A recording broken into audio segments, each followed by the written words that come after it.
Si vous deviez conduire sur n'importe quelle route en Chine, il y a 40 ans, vous auriez été dans l'une des rares voitures à rouler sur le trottoir. En fait, jusqu'en 1975 environ, il n'y avait pratiquement pas de production de voitures particulières en Chine. Si vous conduisiez aujourd'hui dans ce pays, vous vous retrouveriez juste l'un des plus de 340 millions de véhicules de tourisme sur la route. Alors comment un pays sans aucune industrie automobile est-il devenu il y a quelques décennies un perturbateur majeur sur le marché automobile international ? Eh bien la réponse ira certainement vous surprendre. Avant de décomposer la domination croissante de la Chine sur le marché automobile, assurez-vous d'appuyer sur ce bouton d'abonnement et cette cloche de notification. La Chine est le plus grand marché automobile au monde en termes de ventes annuelles et de production manufacturière. Et tandis que la famille chinoise moyenne se promène maintenant en ville dans sa propre voiture, l'influence des automobiles chinoises ne s'arrête pas aux frontières du pays. Au premier trimestre de 2023, la Chine a exporté 1,07 million de véhicules dépassant le Japon pour devenir le plus grand exportateur de voitures au monde. L'augmentation de 58% par rapport à la même période de l'année dernière est principalement due à la demande de voitures électriques et aux ventes en Russie. Mais ce n'est pas que ça, la Chine a régulièrement grimpé au sommet du monde de l'automobile en termes de volume, et il ne semble pas qu'elle arrêtera son ascension de sitôt. Pour comprendre comment l'industrie automobile chinoise a évolué, vous devez examiner le gouvernement et l'économie du pays au cours des 75 dernières années. Lorsque le Parti communiste a pris le pouvoir en 1949, l'industrie automobile chinoise était pratiquement inexistante. La première usine automobile, FAW, a été créée en 1953 avec l'aide de l'URSS. Elle a commencé à produire des camions Jifang et la limousine haut de gamme Hongfi favorisée par l'élite politique. La croissance industrielle de la Chine dans les années 1960 et la transition d'une économie planifiée à une économie de marché concurrente du reste du monde ont tout changé. Différentes villes et régions ont vu les voitures comme un moyen de stimuler leurs économies. Alors elles ont commencé à créer leurs propres petites usines automobiles. Grâce à leur rigueur du travail, le nombre de ces opérations ont doublé en seulement 6 ans. Et puis en 1994, le gouvernement chinois a désigné l'industrie automobile comme une industrie pilier destinée à stimuler l'économie nationale. La politique de l'industrie automobile a été rédigée et contenait un calendrier agressif pour le développement rapide du marché chinois. Après avoir rejoint l'Organisation mondiale du commerce, OMC, au début des années 2000, les investissements étrangers ont commencé à injecter des liquidités dans les industries chinoises. La Chine aurait facilement pu poursuivre une croissance régulière dans le pays, mais une spécialisation de niche a fait monter en flèche son industrie automobile à l'échelle internationale. Le gouvernement chinois s'est rendu compte qu'il ne ferait jamais mieux que les États-Unis, l'Allemagne ou même le Japon dans la fabrication de moteurs à combustion interne. Malgré leur croissance impressionnante, les constructeurs automobiles chinois n'avaient pas les années d'expérience derrière eux qui les propulseraient vers l'innovation. Alors, qu'a fait le gouvernement chinois avec cette prise de conscience décevante ? Eh bien, ils ont pris la décision de rompre avec la technologie établie et ont investi massivement dans un tout nouveau domaine, les voitures entièrement alimentées par batterie. Cela s'est révélé être un bon choix. 2022 a marqué la 8e année consécutive où la Chine était le plus grand marché au monde pour les véhicules électriques. Mais pour voir à quel point cela a vraiment payé, voyons comment la Chine se compare aux anciens, les barons de l'automobile. Les plus grandes marques automobiles allemandes produisent des véhicules en Chine depuis des décennies.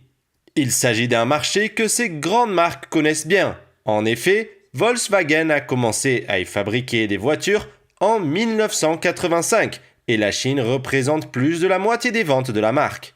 Mais alors que les consommateurs chinois commencent à rechercher des voitures électriques à batterie lorsqu'ils achètent de nouveaux véhicules, ils se tournent vers les marques chinoises pour répondre à leurs besoins. Dans les véhicules électriques autres que Tesla, les 10 premières marques en Chine sont toutes locales. Et la Chine n'est pas le seul marché à refroidir les voitures à essence et diesel. Les consommateurs européens, en proie aux prix élevés du carburant depuis des décennies, s'intéressent de plus en plus aux véhicules entièrement électriques. La pression de la Chine a poussé l'Allemagne à se fixer un objectif ambitieux de 15 millions de véhicules électriques sur la route d'ici 2030. En décembre 2022, plus de la moitié de toutes les voitures neuves immatriculées en Allemagne étaient électriques ou hybrides à batterie. Et bien que cela semble être une statistique impressionnante, la réalité c'est qu'elle reflète l'ajout de 32 000 nouveaux véhicules électriques par mois. Mais si l'Allemagne veut atteindre son objectif, ce nombre doit être plus proche de 145 000 immatriculations de véhicules électriques par mois. C'est un grand écart à combler. Et il est important de souligner que les constructeurs automobiles chinois ont leur propre saut presque impossible à faire pour devenir compétitifs sur le marché européen. Volkswagen est de loin le constructeur automobile le plus vendu en Europe. Le groupe Volkswagen a vendu 2 789 828 voitures dans l'Union européenne, le Royaume-Uni et les pays de l'AELE en 2022. Les véhicules électriques chinois, quant à eux, n'ont vendu que 58 000 unités, représentant 2% du marché de cette année-là. Mais les constructeurs automobiles chinois ne restent pas les bras croisés et attendent patiemment de gagner la confiance des consommateurs de l'Union européenne. Des marques comme BYD et Xpeng utilisent stratégiquement la Norvège comme point d'entrée sur le marché international des voitures. La politique et le soutien aux infrastructures de la Norvège ont poussé les véhicules électriques et accru la concurrence sur le marché, permettant aux marques chinoises de gagner des parts de marché qui pourraient les propulser sur de nouveaux marchés. Ensuite, regardons comment l'industrie automobile chinoise est en concurrence avec la superpuissance automobile asiatique japonaise. En Chine, la part du Japon dans les ventes de voitures a chuté de 32% en glissement annuel au premier trimestre de 2023. Les constructeurs automobiles japonais ont été lents à adopter des groupes motopropulseurs électriques et hybrides rechargeables, permettant à leurs rivaux chinois de battre le Japon dans certaines technologies logicielles. Ils ne peuvent pas non plus rivaliser sur les prix. Les véhicules électriques chinois ne font que devenir plus abordables, ce qui incite les consommateurs à choisir ces véhicules plutôt que des marques étrangères. Mitsubishi, Nissan et Mazda sont particulièrement touchés.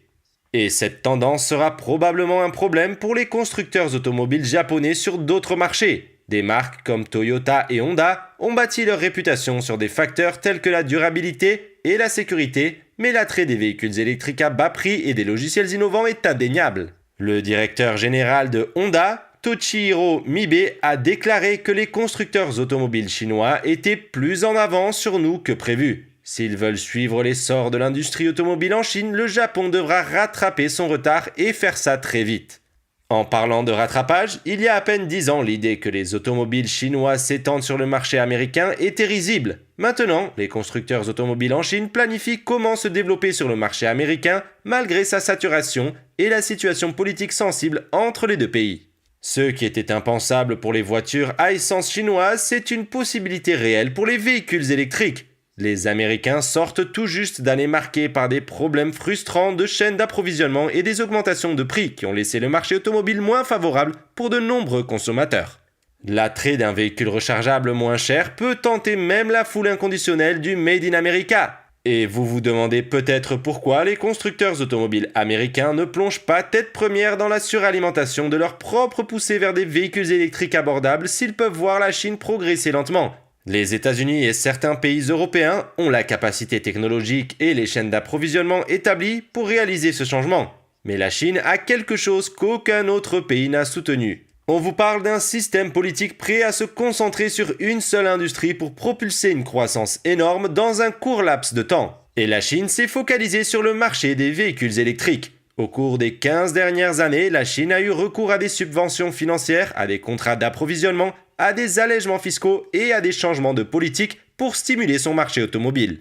La Chine a également un sérieux avantage dans la technologie des batteries. Les cellules de batterie peuvent représenter environ 40% du coût d'un véhicule. Et des batteries puissantes et fiables, tout en restant abordables, sont la clé du succès d'un véhicule électrique. Au cours de la dernière décennie, les entreprises chinoises ont perfectionné les batteries lithium fer-phosphate, qui sont plus sûres et moins chères que les batteries lithium nickel manganèse cobalt, privilégiées par les constructeurs automobiles occidentaux. La Chine peut également raffiner plus de composants de batterie que tout autre pays, ce qui lui donne un contrôle presque total du secteur. La Chine fait encore face à de nombreux obstacles pour vraiment dominer le marché automobile international et il y a de fortes chances que des marques vétérans d'Allemagne, du Japon et des États-Unis leur livrent un sacré combat. Mais si les ventes de voitures en Chine sont une indication de ce qui peut être possible sur d'autres marchés, il ferait mieux de commencer à agir de manière proactive rapidement. Selon vous, quelles sont les chances que la Chine domine le marché international ? Faites-le nous savoir dans les commentaires ci-dessous. J'espère que vous avez trouvé tout cela intéressant. Maintenant, regardez cette vidéo sur votre écran, vous allez l'adorer.